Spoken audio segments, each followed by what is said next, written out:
Okay, तो आज का टॉपिक तुम लोग का रहेगा। आज तुम्हारा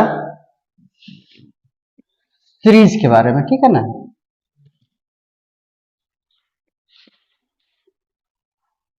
सीरीज ऑफ रजिस्टर, ठीक है। सीरीज कनेक्शन ऑफ रजिस्टर, ठीक। तो हम लोग जो बेसिक फंडामेंटल्स जो है ओम्स लॉ जो पढ़ाए थे, ठीक है, उसी को हम लोग आगे बढ़ेंगे, ठीक है। तो ओम्स लॉ पे ही सारा चीज डिपेंडेंट है, ठीक है। तो सीरीज कनेक्शन का मतलब क्या है, इसको पहले हम लोग समझ लेते हैं, ठीक है ना। तो सीरीज कनेक्शन का मतलब है, देखो ये रजिस्टर है, इसका सिंबल है, ठीक है ना, सिंबल ऑफ रजिस्टर ऑफ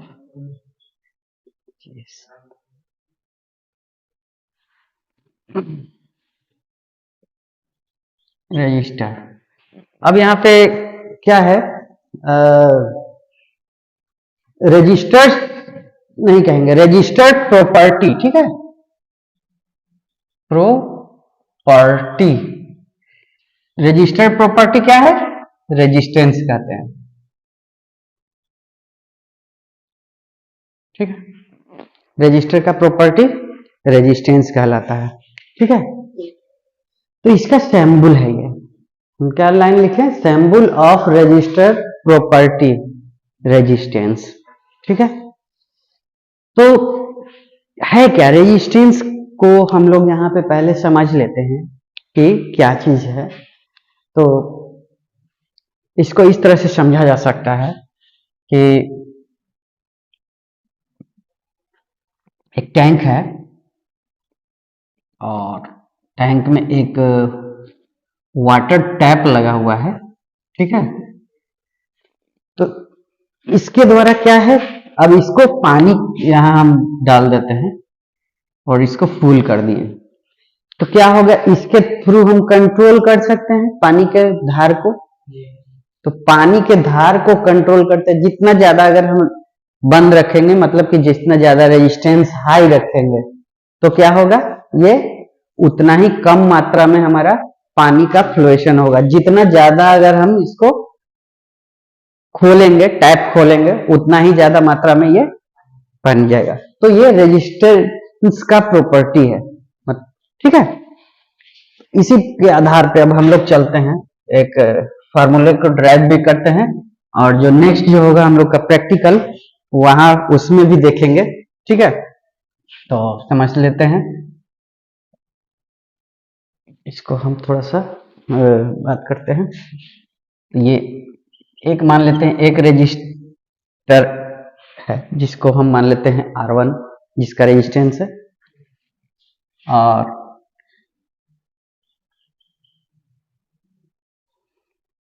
एक और रेजिस्टेंस है R2 है, ठीक है, और एक और रेजिस्टेंस है, इसको R3 मान लेते हैं, ठीक है। तो इसमें कितना टर्मिनल है, एक टर्मिनल 1 2, इसका 1 है, ये 2 है, इसको भी 1 मानते हैं, इसको 2 मानते हैं, इसका 1 है और ये 2 है। तो क्या करते हैं कि जब 2 रेजिस्टेंस 1 का टर्मिनल 2 को रेजिस्टेंस 2 के टर्मिनल 1 से जोड़ देते हैं, सिमिलरली इसी तरह से रेजिस्टेंस 2 के टर्मिनल 2 को रेजिस्टेंस 3 के टर्मिनल 1 से जोड़ देते हैं, कनेक्ट कर देते हैं। तो ये क्या कहला जाएगा हमारा, ये कहलाएगा सीरीज कनेक्शन, ठीक है। That is called series connection.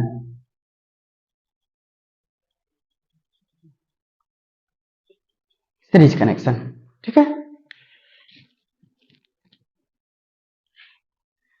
अब क्या करते हैं हम, यहां पे कोई एक वोल्टेज सोर्स ले लेते हैं। कौन सा voltage source, DC voltage source ले लेते हैं, आगे हम लोग प्रैक्टिकल में भी देखेंगे। तो वोल्टेज सोर्स ये V या EMF दोनों से दर्शा सकते हैं, ठीक है। V से डिनोट करते हैं अभी हम लोग, V फॉर वोल्टेज, ठीक है ना, V फॉर वोल्टेज, ठीक है। इसको समझने के लिए एक और हम लोग फिगर ड्रॉ करते हैं ताकि इजीली हम लोग समझ जाए कि सीरीज का कनेक्शन कैसे वर्क करेगा, ठीक है। तो यहां पे हम लोग एक काम करते हैं कि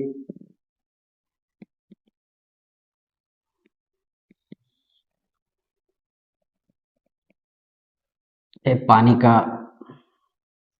एक टैंक है, ठीक है। इस पानी के टैंक को, ठीक है,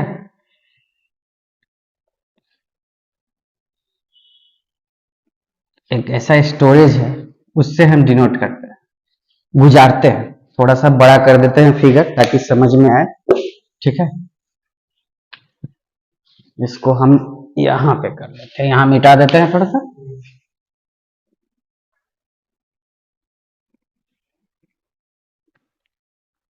तो देखो यहां पे हम एक बड़ा सा वाटर टैंक लेते हैं, ठीक है, इससे एक नल, ठीक है। अब क्या है कि यहां पे हम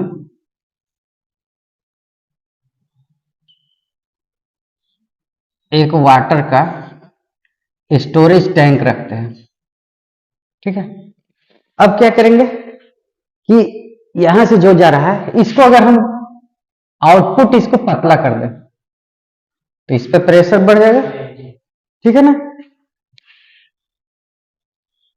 दूसरा वाटर टैंक जो है थोड़ा सा और बड़ा कर देते हैं और यहां पे हम थोड़ा सा, तो यहां पानी का प्रेशर थोड़ा सा मात्रा ज्यादा हो जाएगा, ठीक है, वोल्टेज का प्रेशर कम हो जाएगा। सिमिलरली इसी तरह से एक चीज और कर देते हैं यहां पे,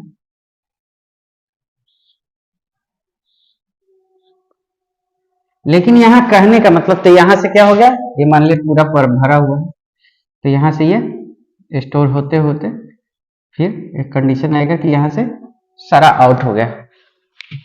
तो यहां पे देख रहे हैं कि पानी का जो पाथ है सबके लिए सेम है, पानी के लिए पाथ सम है ना, तो इसको हम मान लेते हैं वो R1 मान लेते हैं। यहाँ पे ये जो यहाँ पे जो प्रेशर लगा इसका, ये यहाँ पे इसके द्वारा ये R1 मान लेते हैं, यहाँ पे R2 मान लेते हैं और यहाँ पे R3 मान लेते हैं, ठीक है। तो अलग अलग यहाँ पे रेजिस्टेंस है, तो यहाँ पे ये जो अप्लाइड वोल्टेज, ये इतना वोल्टेज इस वोल्टेज के बराबर यहां वोल्टेज होगा, तो इसको हम ऊपर वाला ये मिटा देते हैं थोड़ा सा।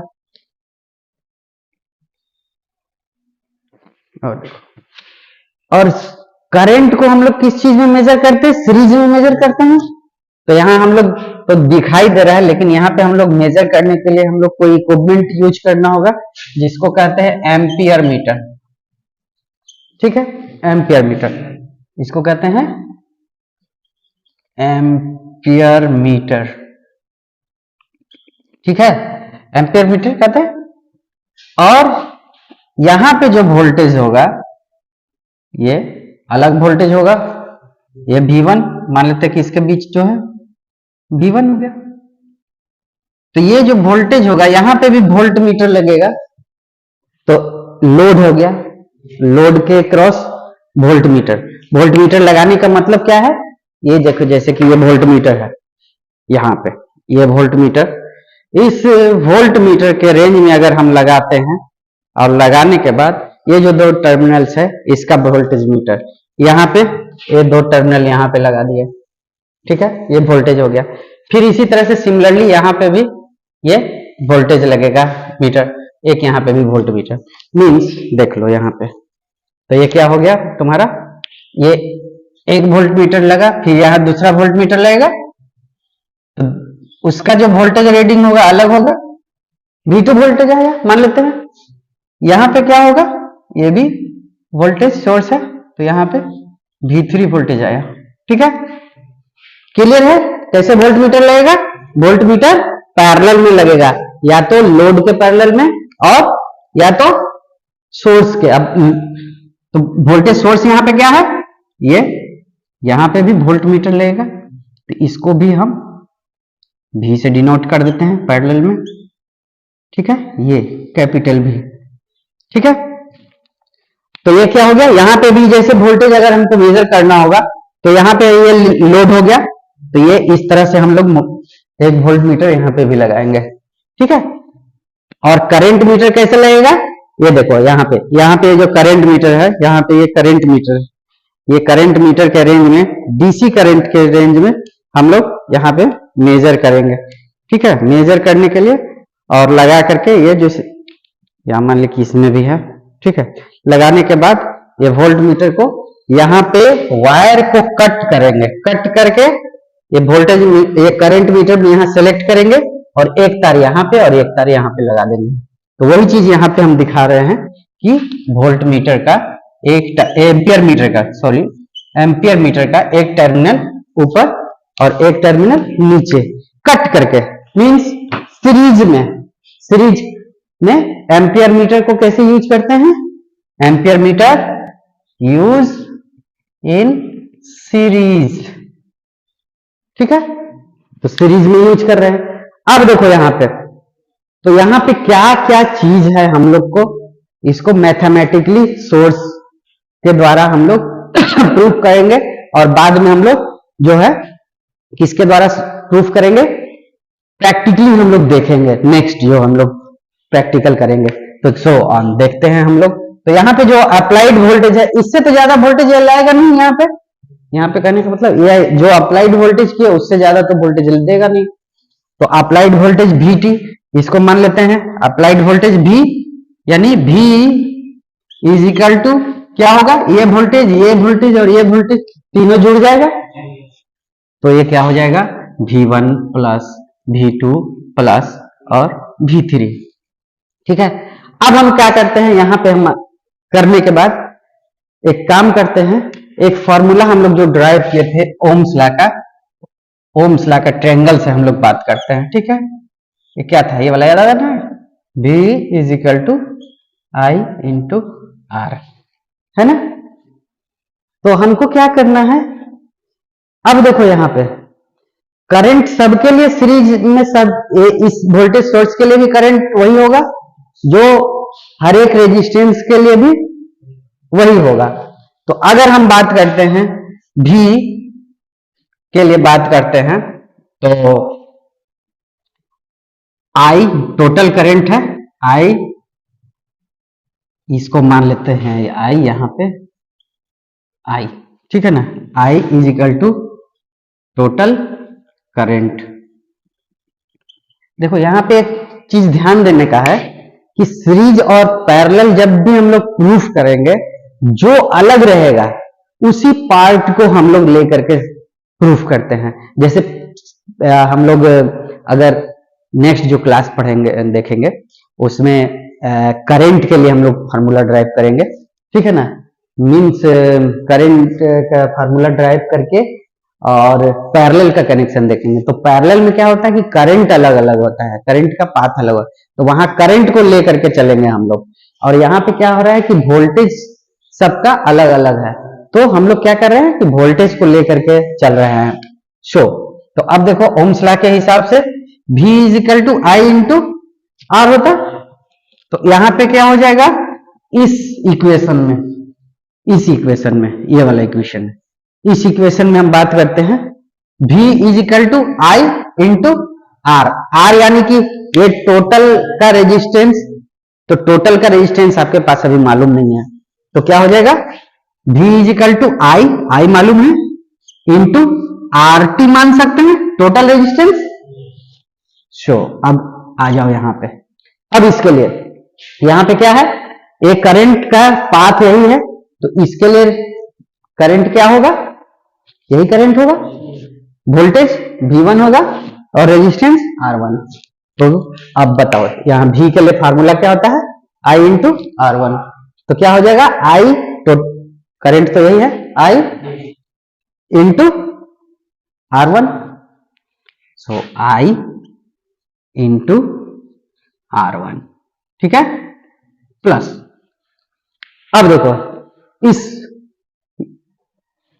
टर्मिनल पे आ जाओ। इस टर्मिनल पे क्या है, वोल्टेज V2 है और रेजिस्टेंस R2। तो करंट क्या हो गया, पाथ यही हो गया, करंट I हो गया। सो क्या हो जाएगा, I इंटू R2 प्लस, अब क्या चल जाता है, यहां पे आ जाओ, ये R3 के लिए, तो यहां पे वोल्टेज क्या हो गया, V3 और रेजिस्टेंस R3। करंट का पाथ सेम है, इसलिए करंट क्या हो गया, I हो गया। सो I इंटू R3। सो अब देखो यहां पे क्या कर सकते हैं, I into RT is equal to, I यहां पे कॉमन कर सकते हैं, तो I कॉमन हो गया, यहां पे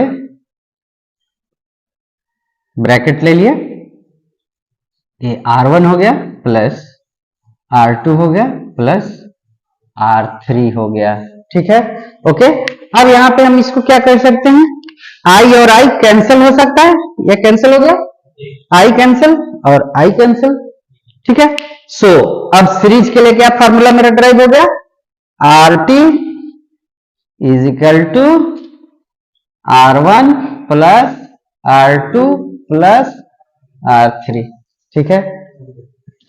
अब देखो, अब यहां पे एक दो क्वेश्चंस और भी है कि अगर हम कोई वोल्टेज सोर्स अगर यहां पे चेंज करके और AC सप्लाई दे, ठीक है, तो इस टर्मिनल को अगर हम अपने आप को इंसुलेट करके रखते हुए अगर यहां पे हम टच करें तो तुमको करंट लगेगा या ना लगेगा,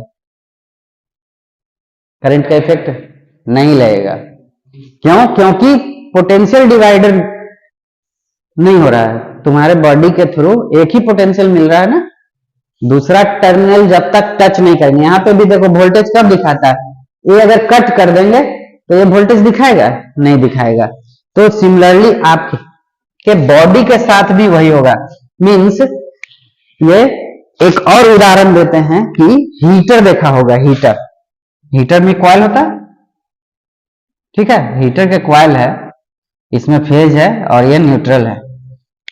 अगर तुम अपने आप को इंसुलेट रखते हुए यहाँ पे यहाँ पे यहाँ पे यहाँ पे कहीं पे भी टच कर देते हैं, ठीक है, लेकिन अपने आप को इंसुलेट रखना है, तो आपको करंट का इफेक्ट नहीं होना है, ठीक है।